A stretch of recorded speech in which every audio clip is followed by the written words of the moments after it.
Vamos a darle la bienvenida a nuestro entrevistado de hoy. Es el senador Jorge Gandini, además ex precandidato nacionalista y aspirante a una nueva banca en la Cámara Alta. ¿Cómo anda? ¿Cómo les va? Muy bien, gusto esta tarde estar acá. ¿Todo bien? Todo bien. ¿Viene de ADM? Vengo de ahí, por eso me puse Está así bien. tan elegante. ¿Qué le dejó la exposición de Delgado? Bien, me gustó, de las mejores que le escuché. Me parece que lo están dejando ser él. Ajá. O sea, rompió así el Antes se lo esquema. estaban cuidando mucho. Y eso le pasa mucho a los candidatos, ¿no? Tenés mucha recomendación y tratando de cumplirla, capaz que te vas un poco de lo que sos. Claro. Y a mí me parece que lo más importante es ser auténtico. Y sobre todo cuando tenés fortalezas. Y Álvaro las tiene.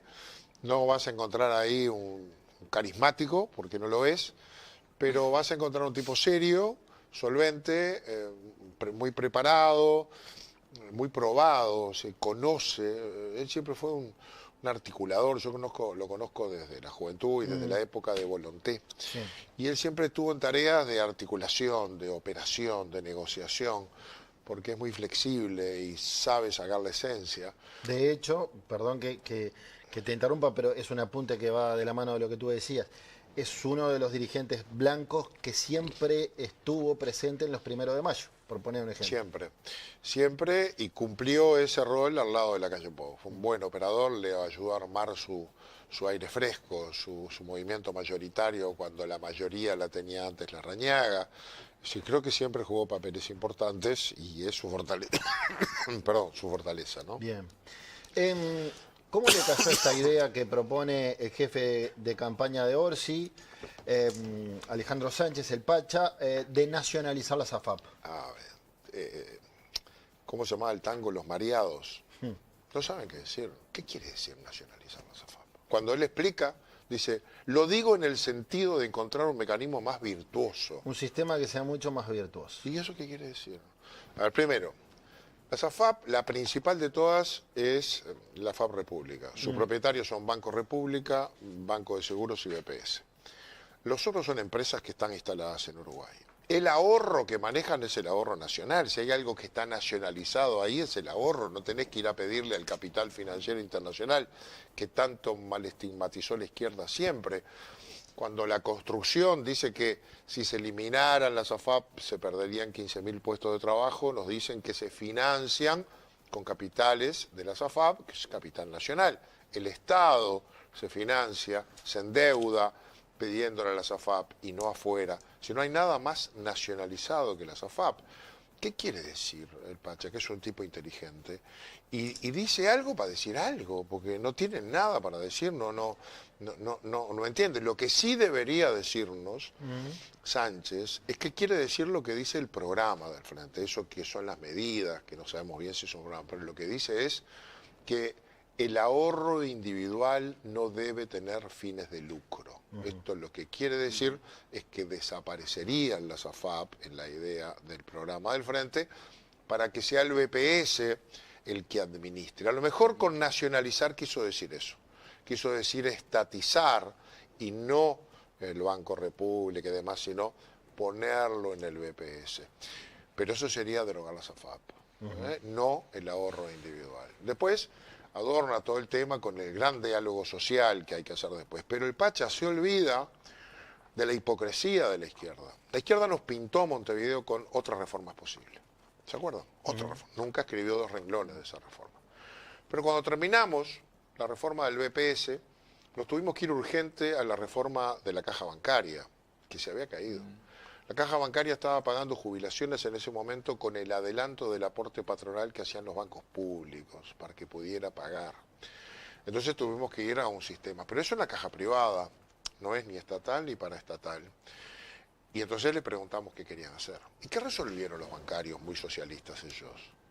Resolvieron pasar a las AFAP y trabajar hasta los 65 años. Otra reforma es posible, pero resulta que con la caja bancaria no encontraron otra. Y para eso hubo que hacer una ley. Y esa ley fue al Parlamento. ¿Y qué votó el Pacha Sánchez? Levantó la mano. Levantó la mano para las AFAP, de la caja bancaria, y para trabajar hasta los 65. Y los comunistas, y Andrade, y los socialistas, Núñez que se sienta a mi lado, votaron eso, porque no encontraron otro cambio. Ahora, en su programa vuelven a la iniciativa de los comunistas que ya estuvo en otros programas y nunca prosperó porque la paró Vázquez y Astori, que es la de eliminar las AFAP y pasar al régimen administrado por el BPS. Ahí sí es estatizar otra vez las AFAP, que es eliminarlas. Bien. ¿Qué ideas suyas de su cuño, de su puño y letra, lograron meterse en el programa del Partido Nacional? Hay unas cuantas que fueron matizando el programa del partido. Creo que pudimos hacer algunos aportes bien interesantes en lo que tiene que ver con descentralización educativa y universitaria. Creo que alguna cosa logramos meter en materia de seguridad. Seguimos pensando que una de las primeras cosas que tenemos que hacer es enfrentar o buscar un acuerdo, yo lo llamaba así medio brutalmente pacto antinarco.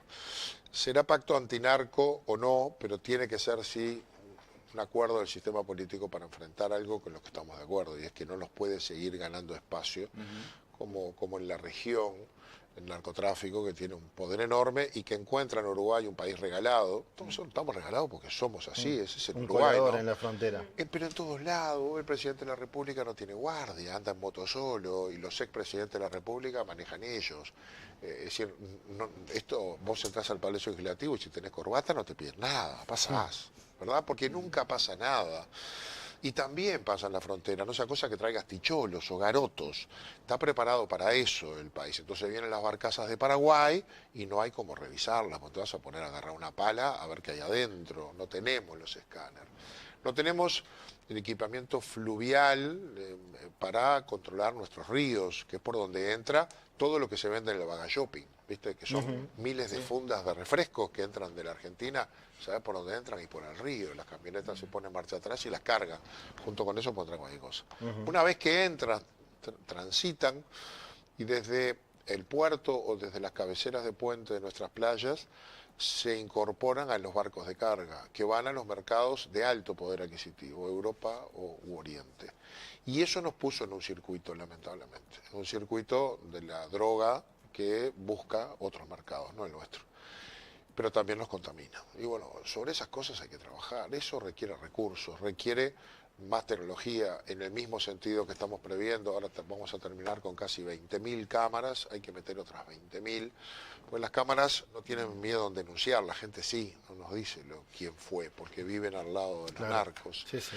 Todo eso, a lo mejor podemos trabajar un poquito para conseguir un acuerdo más allá de la coalición. De hecho, del próximo lo gobierno. escuché decir en Justos y Pecadores que el candidato al Senado, Pedro Bordaberry, recogió esa propuesta de la lucha. En realidad hay consenso de que hay que luchar mejor contra el narcotráfico, ¿no? Así es. El tema es ponerse de acuerdo en las ideas puntuales. Yo seguiré bregando con que nuestros militares algo más de lo que hacen pueden hacer. Nuestras Fuerzas Armadas están entrenadas y preparadas para misiones humanitarias. Si van a la guerra no sé cómo les va, pero van bien cuando están dispuestos como cascos azules, porque tienen un vínculo con la población. Y cuando hacen la tarea de control de 20 kilómetros a partir de la línea de frontera, detienen vehículos, personas permanentemente. A mí me han parado ahora 2 o 3 veces en la campaña, en la Ruta 20, en las zonas cercanas a frontera, y hay un par de camiones, uno de cada lado de la ruta, y paran a la gente, y no hay ningún problema, ni se les escapó ningún tiro, están con su armamento, sus carpas instalados allí, sus mandos, su uniforme, y bueno, si encuentran lo que encuentran, ya sea un par de corderos faenados que es abigeato, lo van a detener, lo van a pasar a fiscalía, pasa con el contrabando y con otras cosas. Y no tenemos problema. Yo creo que ya se empieza a hablar de en vez de 20 kilómetros 50. ¿Verdad? Y ya va quedando un carozo en el medio del país porque lo vas apretando. Y hay que ponernos a dar una mano en el patrullaje y en la tarea, no la de la represión, porque no es constitucionalmente apto, pero sí en otras cosas de cooperación. La gente nos está pidiendo más presencia, ¿no? Susana. Jorge, además de la política de seguridad, ¿qué otra política crees tú que es importante que sea política de Estado también? Bueno, a ver, yo creo que vamos muy bien porque es estratégico con la inversión en infraestructura. Hay una importante inversión en materia de carreteras y puentes que acerca al país. Ahora nos toca hacer una parte de transformación de rutas secundarias o caminos que están en los niveles departamentales para transformarlos en rutas en el ministerio y acercar más, sacar la producción, facilitar que la producción, que la riqueza nacional llegue al puerto con precios competitivos. Pero estamos metiendo 500 millones de dólares en aeropuertos internacionales y hay muchísimo recurso y dinero puesto en inversión portuaria. No solo la del puerto de Montevideo, sino que en el litoral ahora hay más dragado, viene el dragado del puerto de Fraiventos, pero eso se combina con vías férreas, que también están en el plan, de modo que el Uruguay pueda explotar productivamente y tenga cómo sacar esa producción. Ese creo que es una de las prioridades. La otra sigue siendo la educación. Creo que hay un camino hecho que hay que seguir recorriendo en materia de transformación educativa, pero hay que trabajar mucho en la educación terciaria. Creo que ahí la UDELAR está haciendo una buena tarea, nosotros le hemos puesto muchos recursos, hay que ponerle más.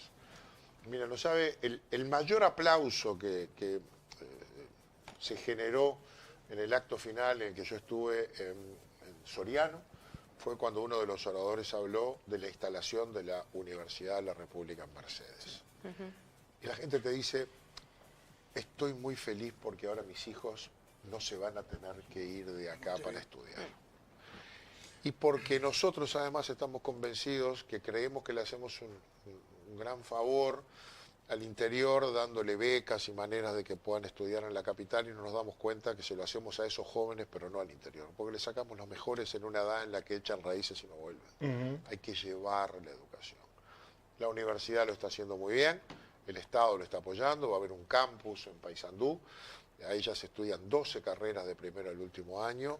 Ahora hemos incluido en esta última rendición de cuentas una norma para las residencias médicas en el interior, pedido por la Facultad de Medicina, que lo acompañamos. Medidas como esa, como la UTEC. La UTEC rompió un paradigma de la izquierda con el que yo me enfrenté en mi militancia gremial. La izquierda siempre dijo que la educación no puede estar al servicio del mercado de trabajo, porque eso era mercantilizarla. Sí. Esa era una visión de la izquierda. Bueno, lo recuerdo. Mujica fue el impulsor de la UTEC, que lo que hace la UTEC es vincular a la educación con el mercado de trabajo, porque se instala en el interior del país y desarrolla carreras cortas o no tan cortas vinculadas a las necesidades laborales profesionales de una zona determinada del país. Y la verdad que es una bendición. Hay que ir, recórranlas. Parece que uno entra a Europa o a Estados Unidos cuando está en alguna de ellas. Hay docentes de Colombia, hay docentes de argentinos, brasileros, que ven acá la oportunidad de enseñar lo que no pueden hacer en sus países, y está a la mano. Y están construyendo residencias universitarias para que vengan de otras partes del interior, es interior con interior. Hay gente que va de Montevideo a Florida, de Montevideo a Rivera a estudiar logística, es la inmigración inversa. Entonces, lo hizo Mujica, está muy bien, y tenemos que seguirlo desarrollando. UTEC, UDELAR, yo creo que es una de las prioridades. Cuando más logremos que los muchachos permanezcan en el sistema educativo, van a estar menos en la calle, van a tener más capacitación y van a tener más oportunidades laborales. El desempleo de los jóvenes es 3 veces mayor al de los adultos y por lo tanto hay que trabajar en las nuevas capacitaciones para el mundo que se viene y que tengan ellos la oportunidad de mayor trabajo. De cara a lo que podría ser la segunda vuelta para noviembre, ¿cuánto influye en la campaña política de uno y otro sector que saliera positivo el plebiscito del Pit-Celet? Influye. Yo creo que el domingo ganamos 3 veces y que el Frente pierde 3 veces. Yo creo que el domingo vamos a lograr una mayoría... Hay una expresión de deseo también ahí, ¿no? Sí, pero yo lo creo. Estoy convencido por lo que estoy viendo. Yo recorro mucho, ando mucho. Una de las cosas que a mí me gusta más hacer y más hago es entregar listas en la calle. Ahora, con 35 grados de calor ayer, lo hice en la puerta del Banco República en la capital de Tacuarembó. Estaba bravo.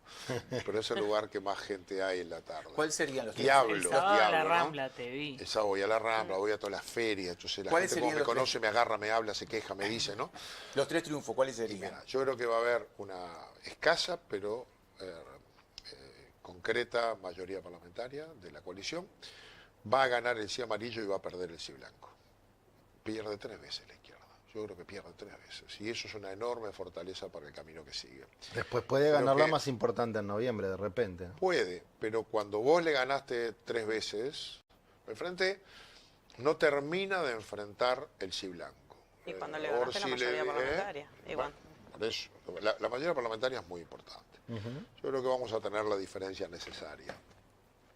Pero el sí de la reforma de la seguridad social es un parteaguas importante, ¿no? Escucharlo a Orsi decir que hay que ver, hay que hacer una supercomisión al otro día, o sea, el lunes que viene, para empezar a ver qué solución le damos si se aprueba. Pero como ya O'Donnell, que primero había firmado un documento en el que decía que era injusta esa reforma, que jorobaba a los trabajadores, pero que además, si salía, había que financiarlas llevando el IVA al 35%, o cuadruplicando el aporte patronal, o duplicando los impuestos a las ganancias, entre lo que está el IRPF. Cualquiera de esas cosas son terribles, que además que rompen las reglas de juego del sistema tributario. Ahora nos dicen que no, hay que buscar la manera de no poner impuestos. Bueno, mira, yo trabajo presupuestos desde el año 85. Hay 2 maneras de financiar gastos. O agrandás los ingresos, que para el Estado son impuestos, te puede crecer la economía, pero o agrandás los impuestos, o vamos a aquella palabra maravillosa que es reasignás, que en presupuesto quiere decir saco de un lado y pongo en el otro. Que para el primer año no se va a poder hacer. No se puede para primer día, porque al otro día de la reforma hay que aplicar la suba de todas las pensiones y jubilaciones al salario mínimo. Al otro día, no tiene fecha de inicio, por lo tanto se pone en vigencia inmediata. Eso cuesta $1.000 millones por año. ¿De dónde sacás ese dinero? Bueno, lo tenés que reasignar si no pones impuestos, que es lo que dice Orsi. Entonces, ¿se lo sacás a qué? Bueno, a la educación, a la salud, a la vivienda, a la seguridad, de algún lado se lo tenés que sacar. Es mucha guita, $1.000 millones es mucha plata. Rascamos el fondo de la lata para poner 20 millones en salud mental. El año anterior rascamos para poner 50 millones en primera infancia. Todos tenemos una cantidad de ideas maravillosas que salen plata y que dicen y parecen ser prioritarias, pero esto se te lleva todo. La gente cree que en Uruguay el IVA es el 22%, ¿no? Bueno, no. El IVA en Uruguay es el 15%. El otro 7% va directo al BPS. Hay 7 puntos de IVA que van directo y se depositan directamente en el BPS, ni pasan. Son 1.600 millones de dólares. Y esto financia la mitad de lo que le falta al sistema. Hay que poner 500, 600 millones de dólares más de economía, porque hay una ley que dice que economía enviará al BPS cada mes todo lo que le falte para cumplir con sus prestaciones. Por eso nunca te dicen, aguante un poquito que todavía no recaudamos, o este mes no tenemos. Siempre hay. Y eso sale de impuestos. Y hay que mandar otro tanto a la caja militar y policial. Son 3.000 millones de dólares. Ponerle 1.000 millones de dólares más, solo para ese concepto, implica sacarlo de algún lado. Porque, no sé, todos dicen que no vamos a poner más impuestos. Aunque en el programa del Frente eso no está muy claro, no es terminante, pero dicen ahora que no para la reforma. Entonces hay que sacar de algún lado. Por lo tanto, por eso cualquiera que quiera gobernar está en contra de esta reforma. No lo dicen con claridad para no perder votos, pero eso parece casi inmoral, ¿no? Ayer decía Mieres, ahí donde tú estás, los que están en contra, los frente amplistas que están en contra del plebiscito hablan bajito, tienen que hablar un poquito más fuerte. Claro, porque la libertad de acción es esa. La libertad de acción ha permitido que los que están a favor del sí puedan hacer campaña y los que están en contra del sí se tengan que callar la boca. Lucía Topolansky dijo que tiene el dato de que no va a ser imputado Charles Carrera. Fue presión eso, ¿no? En la justicia, ¿no? Fue presión. No puede tener ningún dato. La justicia actúa independientemente.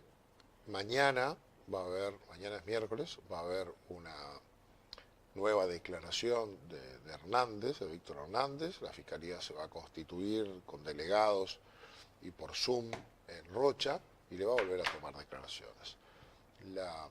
El pedido de la Fiscalía para el desafuero es muy fuerte, es muy terminante, está muy documentado y yo conozco las pruebas porque buena parte de ellas las presenté y yo creo que no tiene escapatoria Charles Carrera. La fiscal está haciendo una tarea minuciosa porque no puede perder. ante el juez. La fiscal tiene que llevar el caso al juez. La fiscal no es la que lo va a imputar. La fiscal le va a pedir al juez que lo haga y por lo tanto tiene que ir fuertemente documentada. Y es lo que está haciendo en esta etapa. Pero el haber pedido el desafuero implica que ya llegó a una conclusión, si no, no lo hubiera pedido.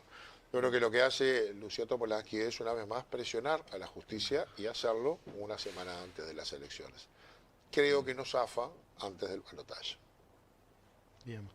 ¿Fer? ¿Qué te parece que tendríamos que estar hablando más si no estuviéramos tan distraídos con el tema bots, el tema novias que casan, el tema campañas sucias? ¿Qué deberíamos estar poniendo más en agenda? Esos temas siempre nos van a distraer porque tienen mucha clientela, mucha atención. El asunto, la preocupación es que no estamos hablando de temas de fondo. Y no lo estamos haciendo porque... Pero de algunos sí, de seguridad social estábamos hablando. De Sí, cosas, pero de viste... cuáles no, hay algunos que se pierden. Sí, pero la seguridad social es un tema que la gente de blanco y negro tiene que elegir. Ahora, se suponía que en campaña electoral la gente tenía que contrastar programas y visiones. Y antes lo hacíamos. Hoy no tenemos candidaturas que confronten. Tenemos un candidato que rehúye el debate, ni siquiera, no sé acá que hay un panel si viene, porque en los paneles no va, no quiere que le pregunten. Yo vengo de ADM, en ADM los comentarios de los que van siempre decían, bueno, vino y leyó mal, pero además no contestó una sola pregunta, las derivó todas. Hoy Delgado hizo todo lo contrario, no leyó, dijo lo que pensaba, fue muy claro, muy concreto, muy sólido, y contestó todas y cada una de las preguntas que se le fueron haciendo. Uno espera ver eso.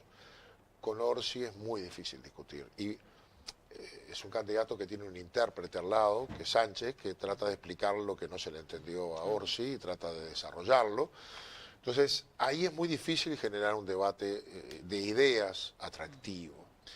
Lo segundo es que la sociedad no busca un cambio, hay un dejar fluir, hay un dejar correr, porque hay una cierta conformidad con el rumbo que el país tiene. El Frente sabe eso, porque tiene las mismas encuestas que nosotros. Y entonces, achica. Escuché hablar a Orsi de la revolución de los cambios sencillos. De las cosas simples. Las cosas simples, ahí está. Esta es la izquierda, la que hablaba del hombre nuevo, la revolución latinoamericana, el Foro San Pablo, ahora habla de la revolución de las cosas simples. Y le cuesta un poco Y no de enojo pone. con el propio Frente Amplio que dicen que lo Que no tildan de dicen tibio. nada. O sea, a ver, la reforma educativa que hicimos nosotros está mal. Bueno, ¿cuál propones? Vamos, ponela arriba de la mesa. Bueno, Maía dijo acá que no necesariamente haría cambios solo porque vinieron de la coalición. Por eso. Entonces, ¿qué es lo que van a cambiar? Yo soy la que digo, son todos de centro, para mí son todos muy parecidos. Son o no, pero es lo que hay que decir hoy. Entonces, hoy no hay que hacer olas. Entonces, como el espacio está vacío, te lo llena la novia de alguien o te lo llena un debate de cosas poco importantes. De cárceles se habla muy poco, del sistema carcelario. Después, durante el año, todos dicen hay que mejorar el sistema carcelario, O pero que en Petit campaña, tiene razón, pero en campaña da la impresión que nadie se acuerda de Petit, Eso. que habla durante 5 Es años. verdad, pero creo que hay bastante acuerdo en que hay que sacar las cárceles de la órbita del Interior, ministerio. ¿verdad? Y también la eventual creación de un Ministerio de Justicia, ¿no? Sí, yo ahí no estoy de acuerdo, ¿No? pero me banco que mi partido lo dice. Pero sí. me interesa saber por qué no. Porque no entiendo cuál es la otra razón que hay para crear un Ministerio de Justicia. La razón es solo engancharle ahí a las cárceles, entonces enganchémosla en otro lado. Yo no creo que las cárceles o el INR tiene que tener la misma solución que encontramos para los menores infractores. El INAU era un problema de todos los días. Pobre INAU, se lo recordaba y se lo conocía Por todo las por las fugas. fugas, por los líos. Sacamos. Motines. Y hasta fuimos a un plebiscito para rebajar la edad de imputabilidad porque eran los menores protagonistas de los delitos permanentemente. Cambiamos la penalización, cambiamos algunas leyes y creamos el INISA, otro desconcentrado. Dejamos el amparo adentro del INAU y todas las menores infractores los pusimos en el INISA. Hoy el INISA tiene 300 muchachos, no hay fugas, hay mucha más rehabilitación y reinserción posterior y nos da una cantidad de mensajes. El primer mensaje que nos da es que son más rescatables los que recién empiezan que los que ya están en carrera. Por lo tanto, deberíamos sacar el INR del Ministerio del Interior, hacer un descentralizado, un autónomo con el INR, poner gente especializada en eso y no en lo que tiene la especialidad de la policía, que es capturar a los delincuentes, prevenir, etcétera, y tener una gestión diferente. Y yo creo que tenemos que hacer un subsistema adentro para primarios, menores de 22 años y con delitos cuyas penas sean menores a 5 años. De modo de agarrarlos al arranque, separarlos de los máster, que no convivan, que no contaminen, que no salgan con laburo después en las organizaciones que adentro controlan, y darle la mayor chance de reinserción, de que descubran que con el estudio, el esfuerzo y el empleo pueden salir adelante, ¿no? ¿Hay una radiografía de quiénes son los presos? Ya sé que son hombres, menores, todo, pero de por qué delitos, para saber, por ejemplo, cuántos son los realmente pesados, cuántos son que cayeron por robar una cartera. Pues estaría bueno, capaz que al saber cómo está conformado el delito de los Petit presos, lo tiene. se puede... Petit lo tiene, yo no te lo podría decir hoy cuál es, pero sí que hay una mayor vinculación al narcotráfico, ya sea por el consumo, ya sea por generar, cometer un delito para obtener los recursos para comprar y consumir, o el de pertenecer a una organización criminal que disputa un territorio. Narcos y barras son los más peligrosos. Esto, Claro. la Pesado. mitad de los Por eso. homicidios tienen que ver con eso, la mitad, y Porque- buena parte de las rapiñas y los hurtos. Jorge, una pregunta en este sentido, o sea, quizás se habla poco de cárceles, quizá a la población no le gusta mucho Claro. tener que pensar en invertir recursos para esto, pero claro. si no se inviertan recursos es muy difícil si yo te salir de la digo- Esa lógica, gente ¿no? va a salir, tenés que pensar en eso. Obvio. Lo que Se pasa van a es que- reinsertar en la sociedad y Cuando la yo te idea digo- es que Así, salgan ahí va. medianamente. Por pensar así, nos va como nos va. Sí, sí. Bueno, No, pero por tratemos eso de te digo, mejorar. de alguna manera cuando hay yo que te digo- convencer a la población la necesidad de esto, Cuando ¿no? yo te digo que Además, vamos por a respetar los terminar- derechos humanos vamos a de terminar quienes este están año allí. con Obvio. 17.000 Diecis- personas privadas de libertad, ¿sí? Sí. Y que cada privado de libertad te sale un poquito más de $1.000 por mes. Multiplica cada uno por 12 meses son 12.000 o 13.000 dólares y multiplicado por 17.000. Es una fortuna. Pero no tenés opción. Lo único que podés hacer es tratar de que no vuelvan, tratar de generar programas que el 60 o el 70% no vuelvan como vuelven Que no sea un ahora. barril sin fondo donde estás Exacto. depositando y no se Ese recupera es el el dinero. gran desafío, por eso hay que cambiarlo. Ahora, para cambiarlo también hay que invertir. Por Ya de supuesto. hecho ahora estamos haciendo 3 cárceles nuevas para poner 1.500 plazas más porque hay hacinamiento. Y si hay hacinamiento, lejos estás de rehabilitar. Exacto. Si viven amontonados y no pudiendo salir al recreo, al aire libre. Entonces, todo eso requiere mucha cabeza, muchas políticas. Hay cosas que se están haciendo. Haber sacado la DINALI del Ministerio del Interior y Un haberla éxito. puesto en el MIDES, ya está generando cambios. Ya de esos 26 que salen por día, hay 3 o 4 cada día que van a los programas de la DINALI con un alto nivel de reinserción, porque hay puestos de trabajo, hay seguimiento. A ver, si salís de la cárcel después de estar 2 años y en la puerta te dan la plata para el boleto, y bueno, Te están diciendo volvés. y no Exacto. tenés de repente Claro. una familia que te esté esperando, como muchos no tienen, salen con adicciones, Claro. salen a veces con problemas de salud mental y salen sin un lugar donde recalar en la Claro. noche y terminan abajo de un alero de algún comercio buscando cómo pasar la noche. Bueno, eso tiene muchas chances de volver. Una más de seguridad, hablamos del plebiscito de la reforma de la seguridad social, pero hay otro plebiscito en tela de juicio, el de los allanamientos nocturnos. Ahí muchos señalan, recuerdo haber entrevistado a Jorge Díaz hace unos días y recordaba que Carlos Camí, por ejemplo, hablaba de la bala de plata, casi que se lo veía a los allanamientos como la panacea.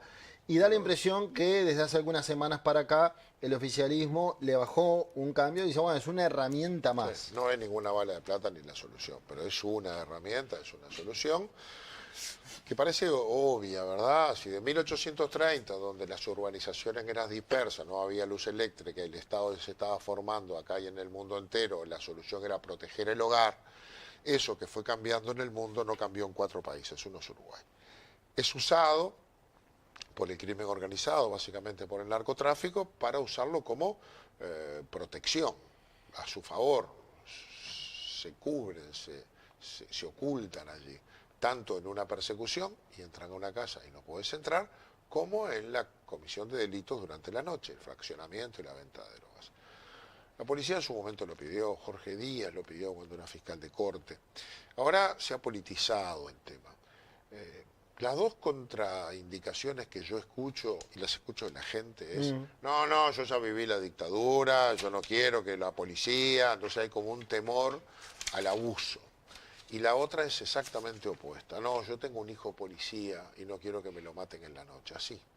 O sea, no tienen la tranquilidad de que el operativo no tenga un resultado negativo para la policía. Bueno, si ustedes leen cómo queda el artículo dice: el hogar es un sagrado inviolable en el que no se podrá ingresar de noche sin autorización de su morador o orden expresa del juez, orden expresa del juez por escrito y según la ley y según lo que determine la ley. No va a haber canilla Porque libre de atrás hay que allanamiento hacer, nocturno. atrás hay que En hacer buen una ley, romance. seguramente va a haber un cuerpo especial para hacer eso. Tendrá que tener su cámara GoPro, tendrá que estar el juez presente.